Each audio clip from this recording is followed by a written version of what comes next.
الحمد لله الأكرم الذي خلق الإنسان وكرم وعلمه من البيان ما لم يعلم فسبحان الذي لا يحصى امتنانه باللسان ولا بالقلم ونشهد أن لا إله إلا الله وحده لا شريك له ونشهد أن سيدنا وحبيبنا وشفيعنا ومولانا محمدا عبده ورسوله الذي أرسله بالحق بشيرا ونذيرا وداعيا إلى الله بإذنه وسراجا وقمرا منيرا فقد قال الله تعالى في كلامه المجيد والفرقانه الحميد أعوذ بالله من الشيطان الرجيم بسم الله الرحمن الرحيم وقرن في بيوتكن ولا تبرجن تبرج الجاهلية الأولى وأقمنا الصلاة وآتينا الزكاة وأطعنا الله ورسوله وقال تعالى في شان حبيبه ومحبوبه ومعشوقه مخبرا وآمرا إن الله وملائكته يصلون على النبي يا أيها الذين آمنوا صلوا عليه وسلموا تسليما اللهم صل على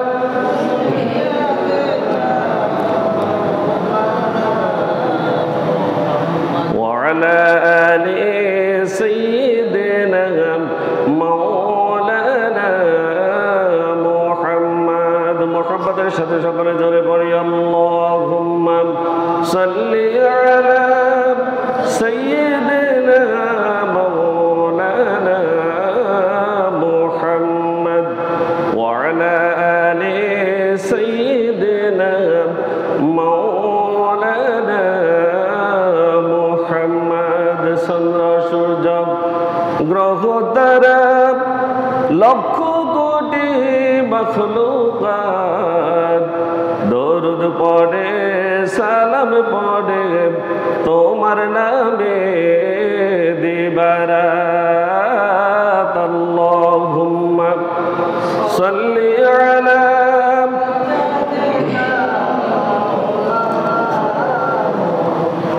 ওয়া আলা আলি সাইয়্যিদিনা মাওলানা মুহাম্মদ বালাগাল উলাম বিকামালিহি كشف الدجى بجماله حسنت جميع خصاله صلوا عليه وآله محمد سيد القولين والثقلين والفريقين من عرب ومن عجم بلغ العلا بكماله كشف الدجى بجماله حسنت جميع خصاله صلوا عليه وآله هو الحبيب الذي ترجى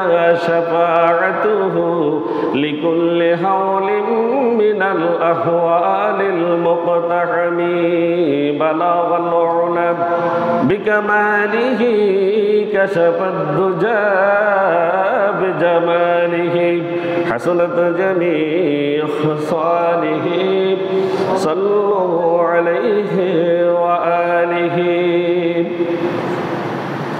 ঐতিহ্যবাহী মধ্যম সনুয়া কেন্দ্রীয় জামে মসজিদে পবিত্র জুমার সালাত আদায় উপলক্ষে সমবেত সম্মানিত মুসল্লিয়ানে কেরাম, অত্র এলাকার দিনদার ফরহেজগার মুত্তাকি ভাইয়েরা, পর্দার আড়ালের মা ও বোনেরা, আসসালামু আলাইকুম ওয়া রাহমাতুল্লাহি ওয়া বারাকাতুহু। মহান আল্লাহ সুবহানাহু ওয়া তাআলার শুকরিয়া জ্ঞাপন করছি যে আল্লাহ সুবহানাহু ওয়া তাআলা আমাদেরকে গত জুমা থেকে পর্যন্ত সুস্থতার সাথে হায়াত নসিব করেছেন এবং আজ আগেভাগে মসজিদে সমবেত হওয়ার তৌফিক এনায়েত করেছেন। এজন্য মহান মনিবের দরবারে অন্তর থেকে প্রত্যেকে শুকরিয়া আদায় করি, প্রত্যেকে বলি আলহামদুলিল্লাহ। দরুদ ও সালাম পেশ করছি বিশ্ব মানবতার মুক্তির দিশারি, সর্বকালের সর্বশ্রেষ্ঠ মহামানব, মানবতার বন্ধু হযরত মুহাম্মদ রাসূলুল্লাহ সাল্লাল্লাহু আলাইহি ওয়াসাল্লামের প্রতি, যাকে আল্লাহ সুবহানাহু ওয়া তাআলা ইহকাল এবং পরকাল দুই জাহানের সর্দার বানিয়েছেন, সমস্ত নবীদের সর্দার বানিয়েছেন। আমরা সেই রসুলের উম্মত হয়েছি। রসুল সাল্লাল্লাহু আলাইহি ওয়াসাল্লামের উপরে অন্তর থেকে প্রত্যেকে দরুদ পাঠ করি, প্রত্যেকে বলি সাল্লাল্লাহু আলাইহি ওয়াসাল্লাম।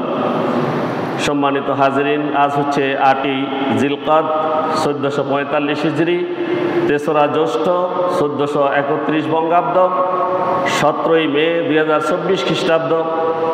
আজ ফেনীতে সূর্য উদয় হয়েছে 5টা 13 মিনিটে, দুপুর হয়েছে 11টা 46 মিনিটে এবং জোহর শুরু হয়েছে 11টা 52 থেকে। আজ সূর্যাস্ত যাবে 6টা 29 মিনিটে। আমরা আজ খুতবার যে বিষয়টুকু আলোচনা করব তা হচ্ছে পর্দা। পর্দা করা কি ফরজ? পর্দা করা কি ফরজ? কথা বলবেন আমার সাথে একটু একটু। পর্দা করা ফরজ। পর্দা যদি কেউ তরক করে বা স্বেচ্ছায় যদি কেউ লঙ্ঘন করে, সে ব্যক্তি জাহান্নামী। সে ব্যক্তি কি? জাহান্নামী। বিভিন্ন হাদিস কোরআনের উদ্ধৃতি রয়েছে, আমরা বলার চেষ্টা করব এবং শোনার চেষ্টা করব ইনশাআল্লাহ। এই পর্দা শব্দটি উর্দু, এর আরবিতে বলা হয় একে হিজাব। আমরা প্রত্যেকে জানি আবিধানিক অর্থ হচ্ছে আবৃত করে রাখা, আবরণ দিয়ে রাখা, ঢাকনা দিয়ে রাখা আর অন্তরালে থাকা। এটার অর্থ হচ্ছে এই। ইসলামী শরীয়তের পরিভাষায় ইসলামের বিধান অনুযায়ী প্রাপ্তবয়স্ক সকল নারী পুরুষ প্রত্যেকের জন্যে নির্দিষ্ট অঙ্গ প্রত্যঙ্গ সমূহ ঢেকে রাখার নাম হচ্ছে হিজাব বা পর্দা। প্রাপ্তবয়স্ক নরনারীর ইসলামের বিধান মতে নির্দিষ্ট অঙ্গ প্রত্যঙ্গ সমূহ ঢেকে রাখার নাম কি? পর্দা। সাধারণ অর্থে পর্দা বলতে আরো বোঝায় বেগানা নারী পুরুষ আছে কিনা? বেগানা নারী পুরুষ আছে।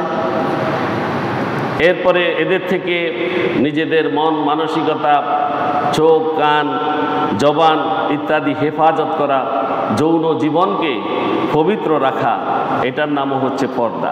এটার নামও কি? পর্দা। ইসলামের অনুশাসনে প্রত্যেক নারী পুরুষ সকলের জন্য পর্দা করা কি? ফরজ।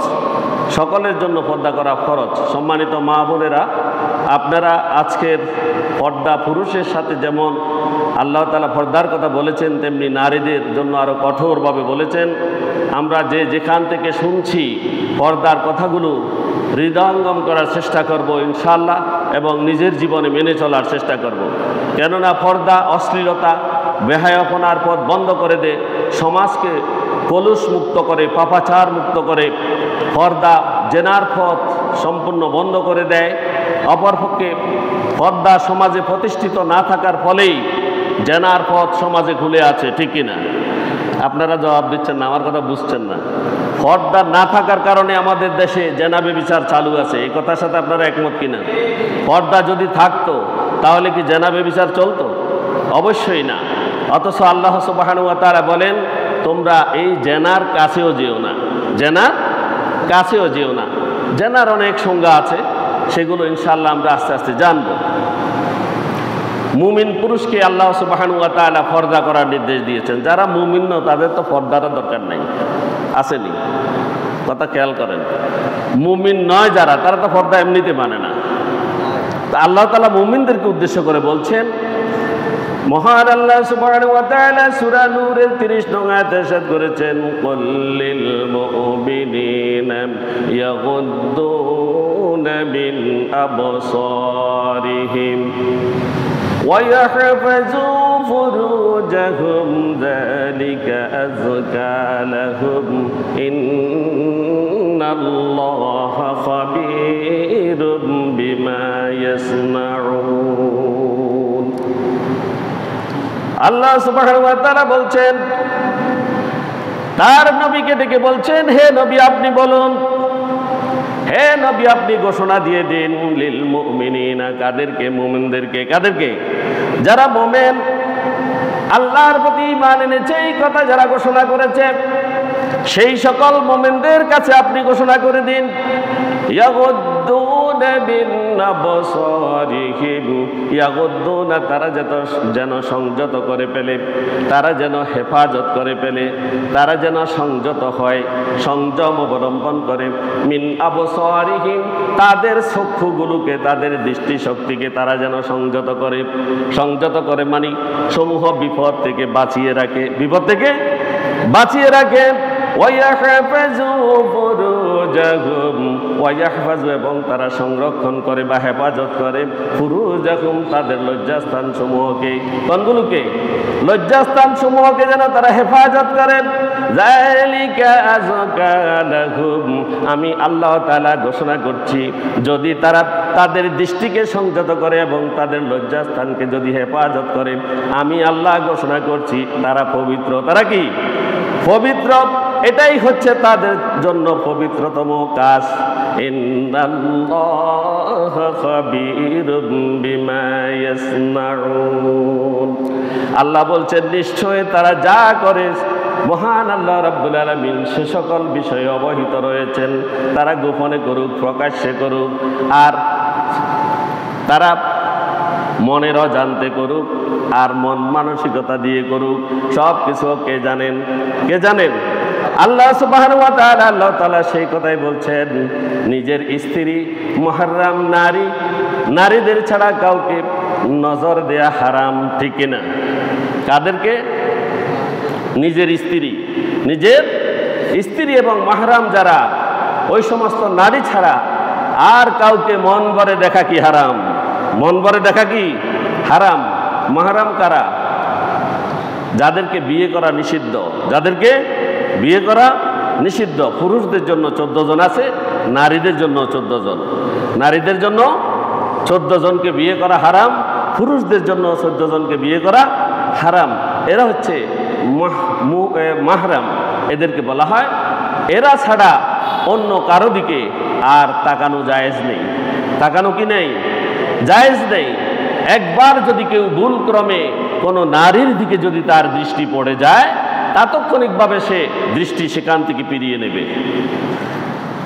আর প্রথমবার যে দেখে ফেলেছে এর জন্য কোনো পাপ নেই, এর জন্য কোনো পাপ নেই। প্রথমবার দেখে ফেলেছে, একটা মানুষকে যদি একবার দেখে ফেলে, সে তার মা না খালা না তার কোনো পরিচিত ব্যক্তি অথবা অপরিচিত, সব কিছু কি হৃদয়ঙ্গম হয়ে যায় না?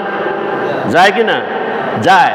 যদি ওই নারীর সৌন্দর্য প্রিয়তা অনুভব করে যদি দ্বিতীয়বার তাকায়, আল্লাহ সুবহানাহু ওয়া তাআলা তাকে বলেছেন দায়ুস। কি দায়ুস?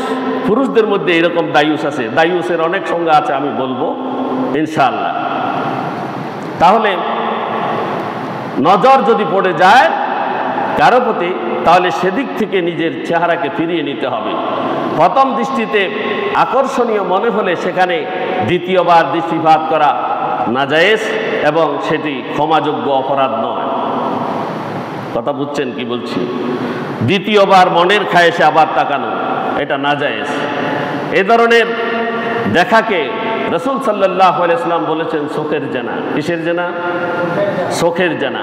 জেনা বিভিন্ন অঙ্গ প্রত্যঙ্গ দ্বারা হয়, চোখ দিয়ে জেনা হয়। বারবার যদি মনের খায়েশ পূরণের জন্য কারো দিকে তাকায় সেটা হচ্ছে চোখের জেনা। কিসের জেনা? মানুষের কয়টি ইন্দ্রিয় আছে? 5টি ইন্দ্রিয় আছে। বিভিন্ন ইন্দ্রিয়ের দ্বারা মানুষ অনেক কিছু উপলব্ধি করে। এই ইন্দ্রিয়ের মধ্যে চোখও একটি। আর কোনো কিছু খারাপ কিছু চোখ দিয়ে দেখা সেটা হলো চোখের জেনা। আর যদি এই কাউকে ফুসলিয়ে ফাসলিয়ে কোনো কথা বলে তাকে অসৎ কাজে রাজি করানো এটা হচ্ছে কণ্ঠের জেনা। কিসের জেনা? কণ্ঠের জেনা। তার গলা দিয়ে তার মুখ দিয়ে সে কাউকে ফুসলিয়েছে, এটা হচ্ছে তার কণ্ঠের জেনা। আর তৃপ্তির সাথে কারো কথা শোনা, কোনো মহিলার গলার আওয়াজ তৃপ্তি সহকারে শোনা, এটা হচ্ছে কানের জিনা। কিসের জেনা? কানেরও জেনা হয়। হাত লাগানো কারো শরীরের সাথে অথবা অবৈধ উদ্দেশ্য নিয়ে কোনো পথে চলা, হাত ও পায়ের উভয়েরই জেনা। এগুলো জেনা থেকে আস্তে আস্তে মানুষ কোন দিকে অগ্রসর হয়? বেবিচারের দিকে। কোন দিকে? বেবিচারের দিকে। আর বেবিচারের চূড়ান্ত পর্যায়ে পৌঁছে যায় যদি সে আল্লাহর প্রতি ভয় না থাকে, ভয় না রাখে, তাহলে সে জেনা পর্যন্ত, বেবিচার পর্যন্ত পৌঁছে যায়, চূড়ান্ত পর্যায়ে পৌঁছে যায়। আর যে ইমানদার সে সেখান থেকে ফিরে আসে। আল্লাহ আমাদেরকে ইমানদার হিসাবে কবুল করুন, বলতে বলি আমিন। এতক্ষণ আমি যেই কথাগুলো বলছি এই কথাগুলো বুখারী শরীফও আছে, মুসলিম শরীফও আছে এবং আবু দাউদ শরীফ সব হাদিসগুলো এই কথাগুলো বর্ণনা করেছে। সুতরাং চূড়ান্ত জেনার পর্যায় থেকে এবং আমাদের অঙ্গ প্রত্যঙ্গের জেনা থেকে আল্লাহ তাআলা আমাদেরকে হেফাজত করুন, প্রতি বলি আমিন। আল-ইয়াওমা নাখতিমু আলা আফওয়াহিহিম ওয়া তুকাল্লিমুনা আইদিহিম ওয়া তাশহাদু আরজুলুহুম বিমা কানু ইয়াকসিবুন। কাল ময়দানে মাহশরে যখন মানুষ উঠবে তখন তাদের মুখের মধ্যে তালা মেরে দেওয়া হবে। কি মেরে দেওয়া হবে? তালা মেরে দেওয়া হবে। মুখ কোনো কথা বলতে পারবে না। তখন তার হাতগুলো কথা বলতে শুরু করবে। আল্লাহু আকবার। হাতগুলো কথা বলবে, সে কোন দিকে গিয়েছে, কি কাজ করেছে। হাত কথা বলবে আর পাগুলো তার সাক্ষী দিতে থাকবে। আল্লাহ আমাদেরকে গুনাহের কাছ থেকে হেফাজত করুন, প্রত্যেকে বলি আমিন। এরপর আল্লাহ সুবহানাহু ওয়া তাআলা এতক্ষণ পর্যন্ত পুরুষদের বিষয়ে বলেছেন, আর নারীদের বিষয়ে আল্লাহ সুবহানাহু ওয়া তাআলা সূরা নূরের 31 নং আয়াতেই তারপরের আয়াতে ইরশাদ করেছেন, قل للمؤمنات يغضضن من أبصارهن ويحفظن فروجهن ولا يبدين زينتهن إلا ما ظهر منها وليضربن بخمرهن على جيوبهن ولا يبدين زينتهن إلا لبعولتهن أو آبائهن أو آباء بعولتهن أو أبنائهن أو أبناء بعولتهن أو إخوانهن أو بني إخوانهن أو بني أخواتهن أو نسائهن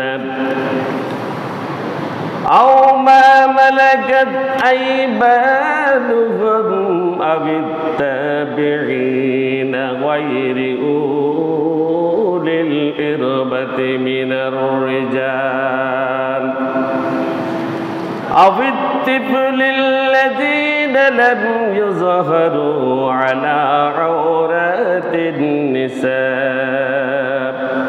ولا يضربن بأرجلهن ليعلم ما يخفين من زينتهن وتوبوا إلى الله جميعا أيها المؤمنون لعلكم تفلحون। আয়াতটা খুবই বড়। এই আয়াতটা শুধু আমাদের মা বোনদের উদ্দেশ্যে আল্লাহ সুবহানাহু ওয়া তাআলা পর্দার বিধানটা এখানেই সুস্পষ্টভাবে ঘোষণা করেছেন। মহান আল্লাহ সুবহানাহু ওয়া তাআলা বলছেন, কুল লিল মুমিনাতি, হে নবী আপনি মুমিনা নারীদেরকে বলে দেন, ইয়াগদুদুনা মিন আবসারিহিন্না, তাদের দৃষ্টি সমূহের ব্যাপারে তারা যেন তাদের দৃষ্টিকে সংযত করে। এই খবরদারি পুরুষদের জন্য দেয়া হয়েছে, ঠিক কি না?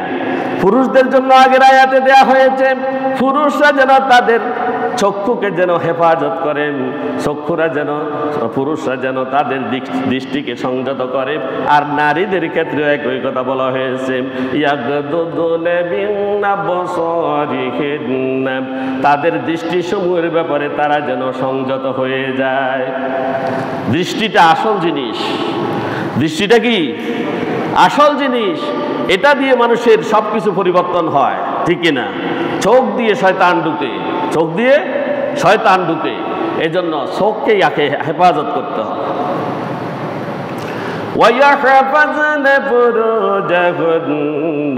তারা যেন তাদের লজ্জাস্থান সমূহের সংরক্ষণ করে বা হেফাজত করে। এই দুইটা জিনিস হেফাজত করতে হবে, চোখ এবং লজ্জাস্থান।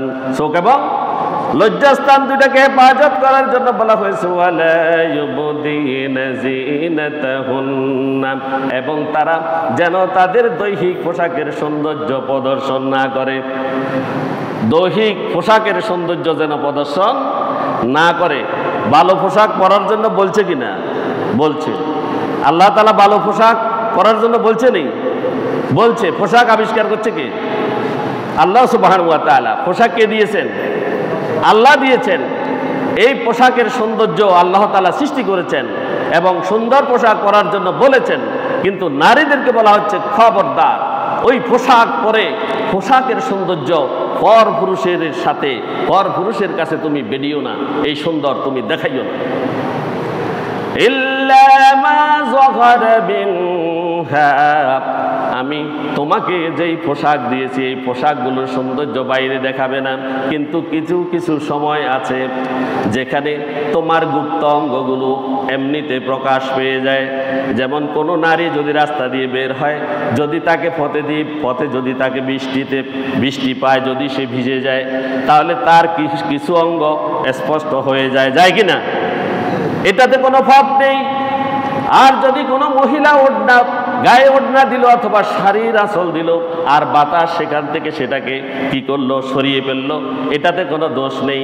কিন্তু ইচ্ছাকৃতভাবে যদি কেউ তার বুকের উপর থেকে যদি ওড়না সরিয়ে ফেলে, তার ঘাড়ের উপর থেকে যদি তার ওই যে শাড়ির আঁচল যদি সরিয়ে ফেলে, এটা তার জন্য পাপ। এটা তার জন্য পাপ। কে বলছেন? আল্লাহ বলছেন। আল্লাহ বলছেন ইল্লা মা যাহারা মিনহা, যদি কোনোটা যদি সেখান থেকে সাধারণভাবে প্রকাশ পেয়ে যায় তাতে কোনো দোষ নেই। ওয়ায়ুদরিবনা বিখুমরিহিন্না, এবং তারা যেন তাদের নিজেদেরকে ওড়না দিয়ে জড়িয়ে রাখে। কি দিয়ে? ওড়না দিয়ে জড়িয়ে রাখে। আমার কথা নেই, কোনো হুজুরদের বানানো কথা নেই। এটা 1500 বছর আগে আল্লাহ তাআলা রাসূলের উপরে কোরআন দিয়েছেন, সেই কোরআন বলছে ওড়না দিয়ে রাখতে হবে। কোথায়? ঘাড়ের উপরে এবং বুকের উপরে। ওড়না যাদের নাই তারা দায়ুস। তারা কি? দায়ুস। দায়ুস কখনো জান্নাতে যাবে না। দায়ুসের জন্য জান্নাত হারাম। আবার সে কি দায়ুস? তার জন্য হারাম, তার পিতার জন্য হারাম, তার ভাইয়ের জন্য হারাম, তার অভিভাবকের জন্য হারাম।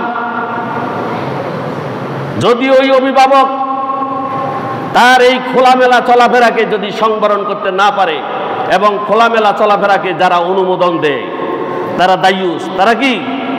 দায়ুস। দাইয়ুস কখনো জান্নাতে যাবে না। 3 প্রকারের লোক কোনো অবস্থাতেই জান্নাতে যাবে না। এক প্রকার হচ্ছে যারা রাত্রে মদ পান করে, নেশা করে। মদ পানকারী কখনো জান্নাতে যাবে না। রাসূল সাল্লাল্লাহু আলাইহি ওয়াসাল্লামের হাদিস, হযরত আব্দুল্লাহ ইবনে মাসউদ রাদিয়াল্লাহু তাআলা আনহু বর্ণনা করেছেন। আর এটা অপর হাদিসে হযরত আব্দুল্লাহ ইবনে আমর রাদিয়াল্লাহু তাআলা আনহু বর্ণনা করেছেন, মদ্যপ ব্যক্তি জান্নাতে যাবে না। 2 নম্বর, পিতামাতার অবাধ্য সন্তান, যে পিতামাতার কথা শুনে না, সে জান্নাতে যাবে না। 3 নম্বর, দাইয়ুস অভিভাবক, দাইয়ুস পিতা, দাইয়ুস স্বামী, দাইয়ুস ভাই।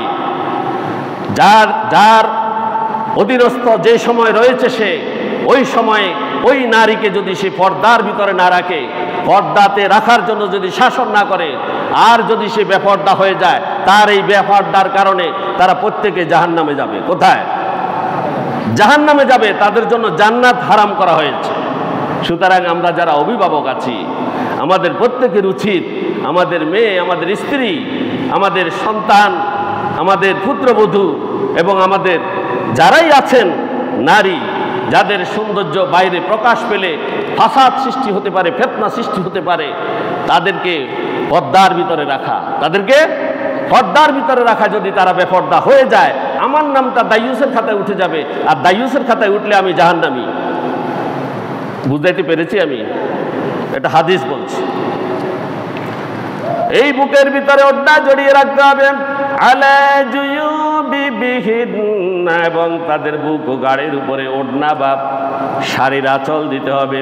ওয়ালা ইউবদিনা জিনাতাহুন্না, আর যেন তারা তাদের সৌন্দর্য কখনো প্রকাশ না করে, ইল্লা লিবুলাতিহিন্না, তাদের কেবলমাত্র একমাত্র স্বামী ছাড়া আর কারো সামনে। কথা খেয়াল করেন, নিজের একান্ত স্বামী ব্যতীত আর কারো সামনে নিজের সৌন্দর্য প্রকাশ করা যাবে না, এটা হারাম।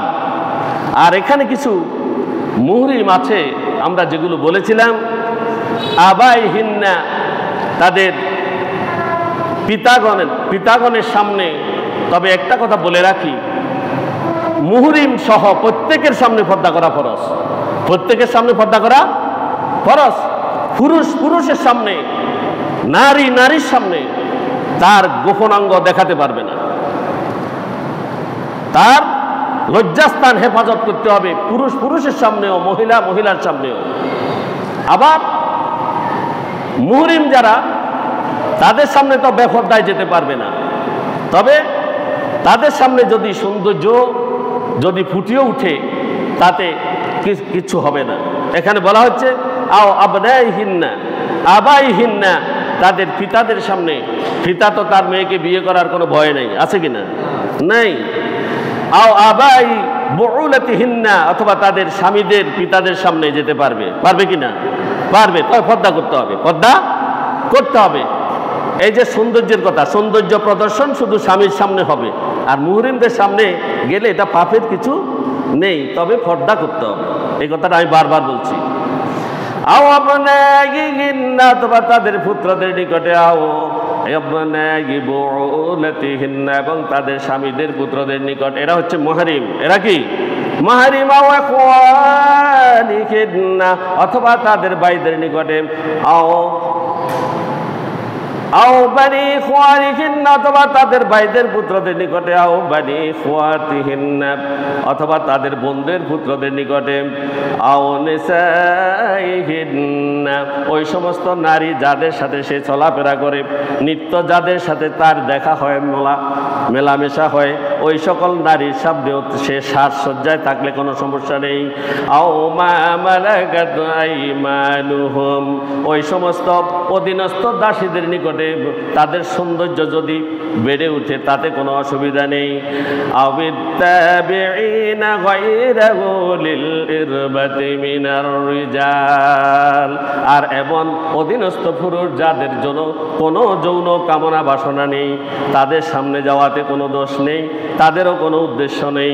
আউত্তিফিলিল্লাযীনা লাম ইয়াযহারু আলা আওরাতিন নিসা, ওই সকল শিশুদের সামনেও সুসজ্জিত থাকলেও কোনো দোষের নেই যারা স্ত্রীদের গোপন অঙ্গ সম্পর্কে অচেতন অজ্ঞ, তারা জানে না। ওয়ালা ইয়াদরিবুনা বিআরজুলিহিন্না, সাবধান, আমি আল্লাহ সুবহানাহু ওয়া তাআলা তোমাদেরকে ঘোষণা করছি, তোমরা তোমাদের পাগুলোকে সামনের দিকে সজোরে মেরে চলো না।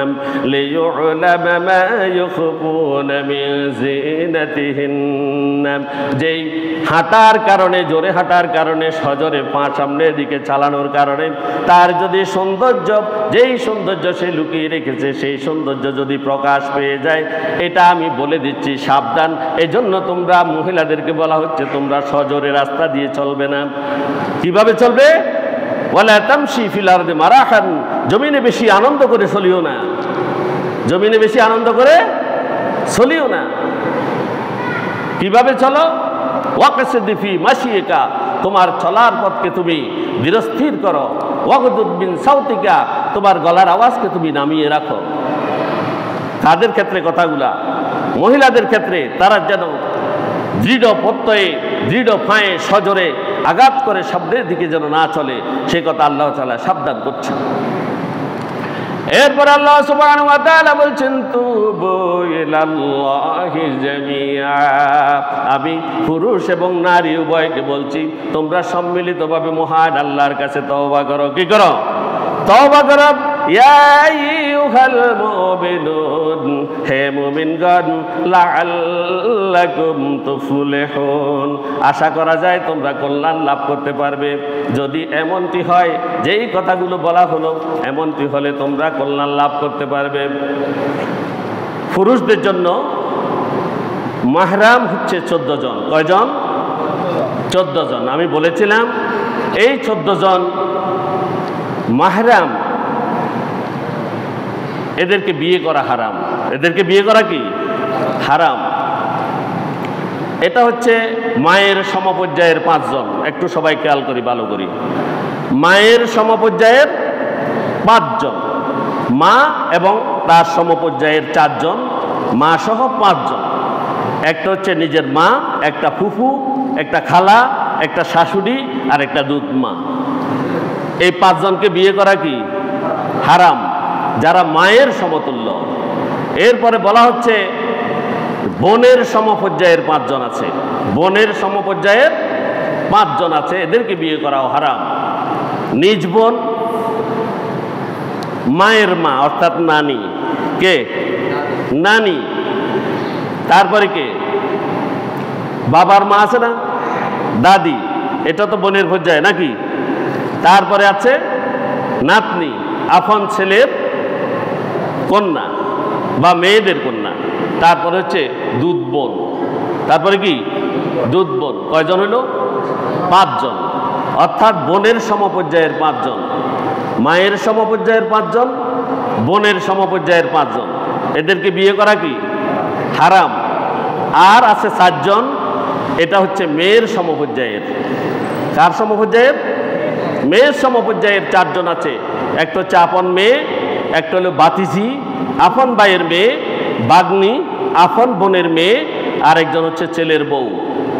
মোট কয়জন? 4 জন। এবার কতজন হইল? 5, 5, 4, কতজন? 14 জন। এই 14 জন, এদের সাথে এখানে ওখানে আমি যে আয়াত পড়েছি, এখানে বলা হচ্ছে যে এরা মুহরিম, এদেরকে ছাড়া তো হজেও যাওয়া যায় না, নাকি? যাবে?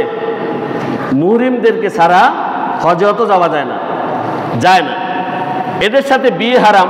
সুতরাং এদের সামনে সাজসজ্জা নিয়ে গেলেও কোনো সমস্যা নেই। এই আয়াতের সেই কথাটা আমি বলতে চেয়েছিলাম তখন। আরেকটা হচ্ছে নারীদের মুহররম হচ্ছে 14 জন। সে কথাও এখানে আমি আয়াতে বলার চেষ্টা করেছি। এক হচ্ছে বাবার পর্যায়ে 4 জন, বাবার পর্যায়ের 4 জন। আমরা ভালো করে শুনি, বাবার পর্যায়ের 4 জন। একটা হচ্ছে আপন বাবা, একটা হচ্ছে চাচা জেঠা, একটা হচ্ছে মামা, আর একটা হচ্ছে শ্বশুর। কয়জন? 4 জন। কয়জন? বাবা, চাচা জেঠা একটাতে নিয়ে আসছি, বাবা, চাচা জেঠা, বাপের ভাই আর কি, তারপরে মামা, এরপরে শ্বশুর। কয়জন? 4 জন।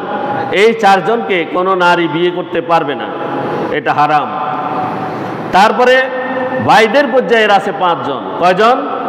ভাইদের পর্যায়ের 5 জন।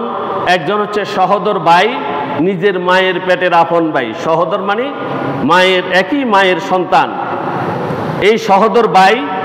তারপরে নিজের দাদা, অর্থাৎ বাবার বাবা, নিজের দাদা, নিজ নানা, মায়ের বাবা, এই 3 জন। তারপরে নিজের নাতি, নিজের নাতি 4 জন। আরেকজন হচ্ছে দুধ ভাই। আরেকজনকে দুধ ভাই।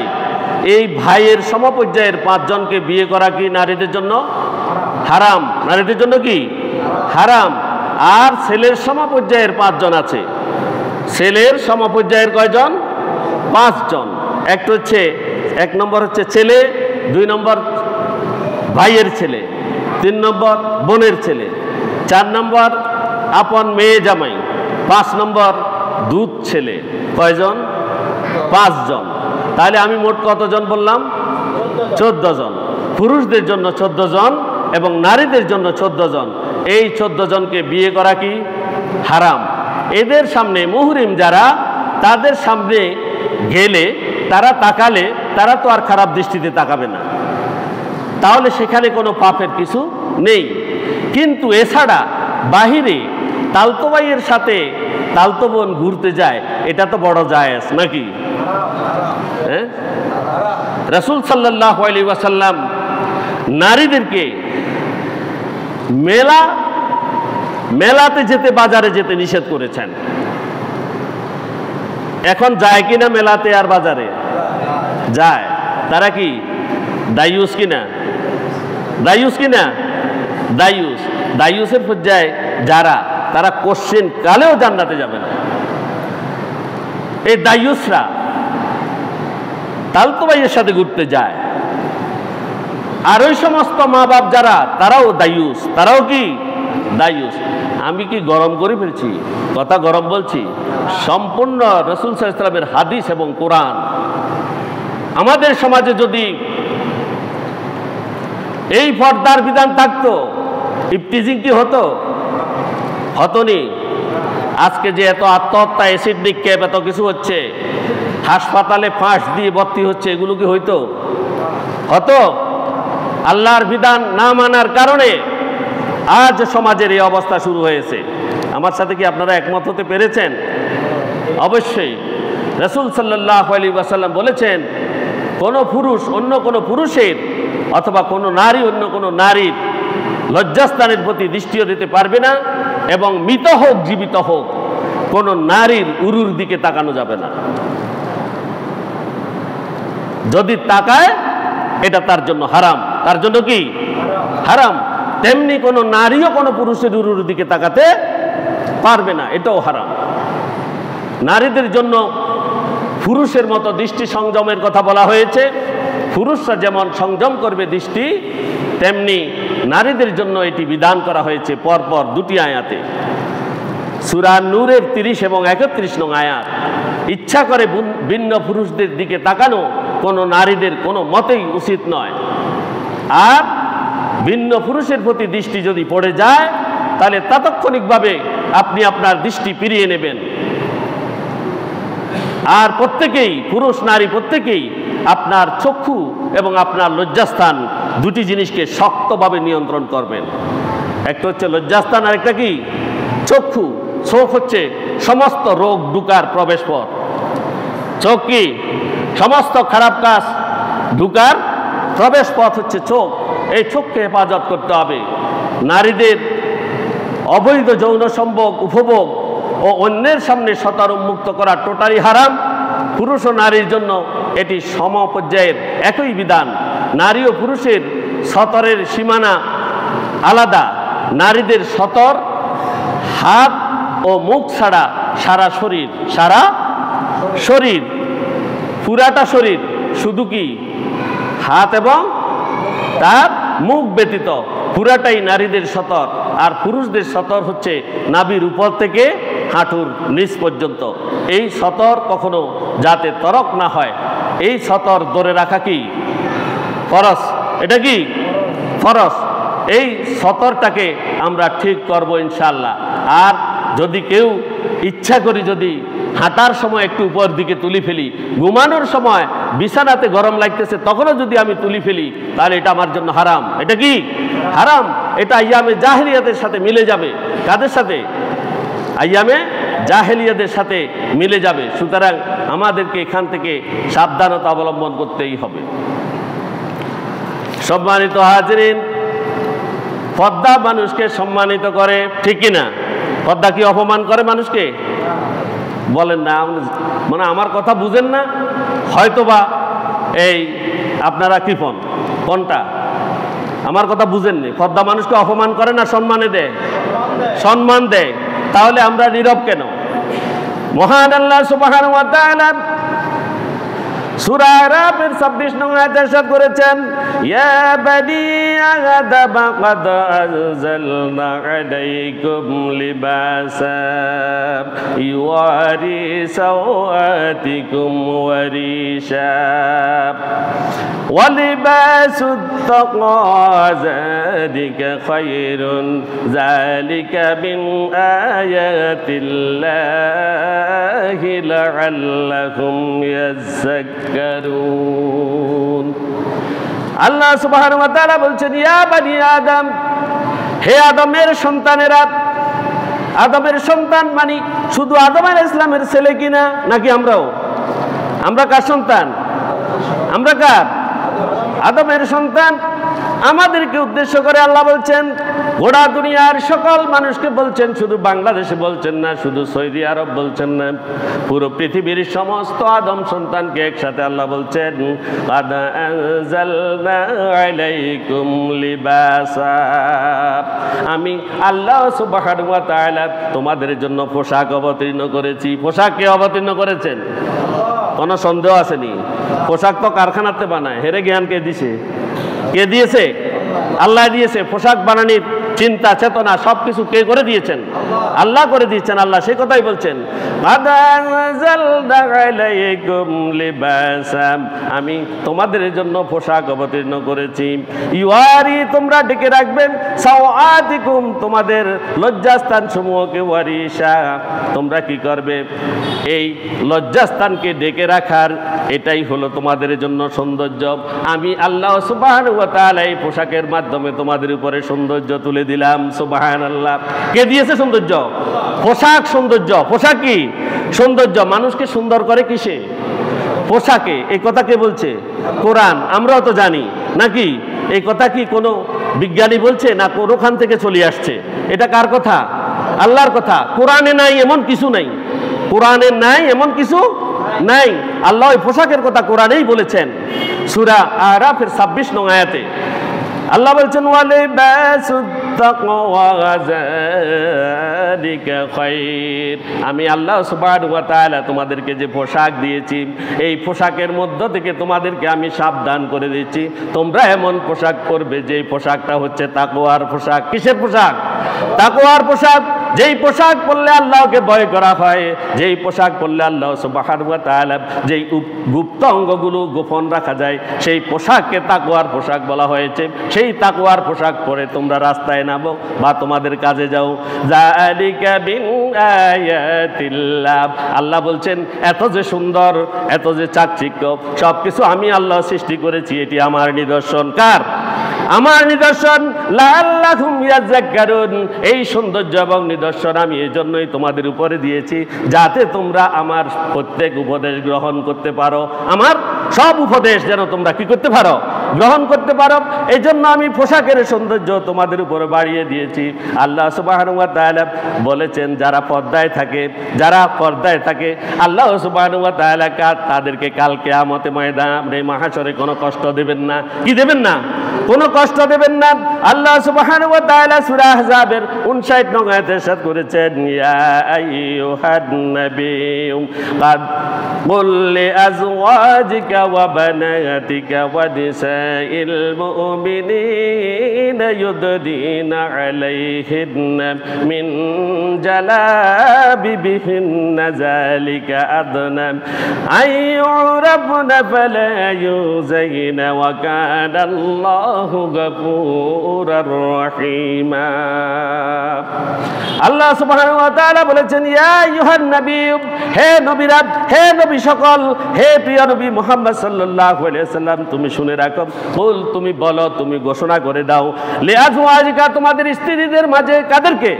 তোমাদের স্ত্রীদের মাঝে ঘোষণা করে দাও, ওয়া বানাতিকা, তোমাদের সন্তানদের মাঝে তুমি ঘোষণা করে দাও, তোমাদের মেয়েদের কাছে তুমি ঘোষণা করে দাও, ওয়া নিসাইল মুমিনিনা, এই দুনিয়ার সমস্ত মুমিন নারীদের কাছে তুমি ঘোষণা করে দাও, ইউদনিনা, তারা যেন টেনে রাখে, আলাইহিন্না, তাদের শরীরের উপরে, তাদের গাড়ের উপরে, মিন জালাবিবিহিন্না, ওড়না অথবা কোনো শাড়ির আঁচল যেন তারা বুকের উপরে জড়িয়ে দেয়, তারা যেন বুকের উপরে ছেড়ে দেয়, তারা যেন গাড়ির উপরে ওড়না দিয়ে রাখে অথবা শাড়ির আঁচল দিয়ে রাখে।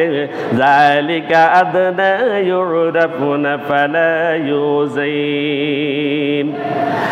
আর আল্লাহ বলছেন, তাদেরকে চেনার ব্যাপারে এটাই সবচেয়ে কাছাকাছি পন্থা হবে, ফলে তাদেরকে কষ্ট দেয়া হবে না। কি করা হবে না? কোনো কষ্ট দেয়া হবে না।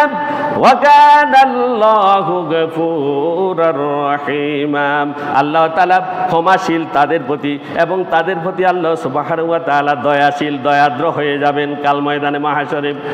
এরপরে নারীর প্রতি কখনো কুদৃষ্টি দেয়া যাবে না।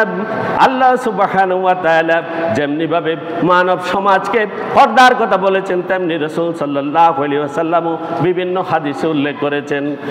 আন ইবনে বুরাইদা আবিহি ক্বালা ক্বালা রাসূলুল্লাহ সাল্লাল্লাহু আলাইহি ওয়াসাল্লাম লিআলী, ইয়া আলী, লা তুতবিউন নাযারাতা ওয়ান নাযারাতা ফাইন্না লাকাল উলা ওয়া লাইসাত লাকাল উখরা। হযরতে বুরাইদা হতে বর্ণিত, রাসূলুল্লাহ সাল্লাল্লাহু আলাইহি ওয়াসাল্লাম বর্ণনা লক্ষ্য করলেন যে তিনি বললেন, হে আলী, তুমি শুনো, অপরিচিত কোনো নারীর প্রতি তুমি দৃষ্টি নিক্ষেপ করবে না, অপরিচিত কোনো নারীর প্রতি তুমি দৃষ্টি নিক্ষেপ করবে না। যদি দৃষ্টি পড়ে যায় তাহলে তুমি তার দিকে আর দ্বিতীয়বার তাকাবে না, প্রথমবার তাকানোর পরে তোমার দৃষ্টিকে তুমি নত করে নিবে, কেননা প্রথম দৃষ্টি তোমার আর দ্বিতীয় দৃষ্টি হচ্ছে শয়তানের। কার? দ্বিতীয় দৃষ্টি কার?